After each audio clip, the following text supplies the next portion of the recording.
Halo, selamat pagi anak-anak. Kembali dengan pelajaran kita yaitu pelajaran PSR dengan Bu Emi. Nah, kali ini materi pada kali ini yaitu membuat sebuah rangkaian elektropneumatik. Nah, apa itu rangkaian elektropneumatik? Nah, perlu kalian ketahui dulu definisinya yang seperti ini ya. Definisi untuk elektropneumatik, dan ini contoh penerapan pada rangkaian pneumatik. Nah, pada samping Bu Emi ini adalah sebuah rangkaian elektropneumatik yang mana di situ terdapat dua silinder yang digerakkan dengan tombol, ya kan? Nah, di situ terdapat dua rangkaian. Yang pertama rangkaian pneumatiknya dan yang kedua adalah rangkaian kelistrikannya, karena elektropneumatik itu mengkombinasikan antara rangkaian pneumatik dengan rangkaian elektrik. Nah, sehingga dalam rangkaiannya dia juga menggunakan tegangan sebesar 24 volt DC ya. Nah, seperti ini contoh pada rangkaian elektropneumatik. Nah, sebelum kita mencoba untuk membuat sebuah rangkaian pneumatik, perlu kita ketahui dulu komponen-komponen yang digunakan pada peralatan elektropneumatik. Nah, seperti di samping saya, di sini terdapat beberapa komponen pneumatik ya.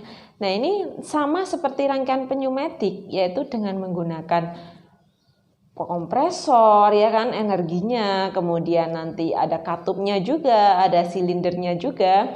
Nah, yang membedakan di situ dia menggunakan katup dengan penggerak elektrik yang dinamakan dengan solenoid. Nah, di sini solenoid ini bekerja seperti relay ya, seperti relay. Jadi dia akan teraliri listrik ya, atau ketika tombol ditekan dia akan teraliri listrik. Nah, kemudian setelah itu nanti kontak pada katup tersebut akan menggerakkan untuk katupnya bergeser sehingga dia bisa berjalan atau silindernya bisa bergerak seperti itu.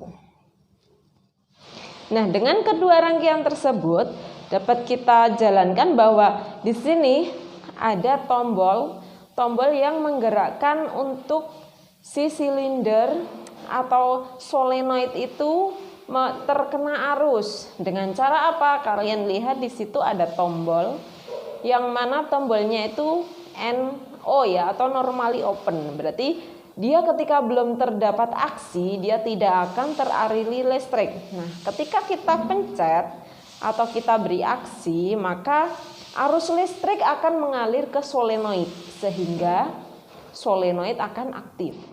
Nah, di gambar sebelah kiri saya, di sini ketika kalian lihat ya, harus simbolnya harus sama. Di sini ada solenoid 1 dan di sebelah kanan kita coba lihat di solenoid 1. Nah, berada pada katup penggerak 5/2 itu ya, 5/2 solenoid ya, dengan dua gerakan yang digerakkan dengan solenoid.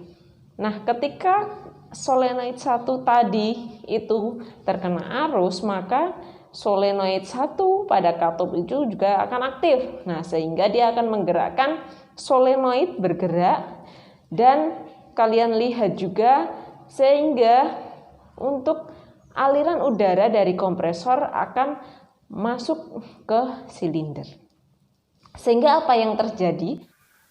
Katupnya sudah aktif dan kompresor atau angin tekanan udara pada kompresor akan sampai ke silinder, maka silinder akan bergerak maju.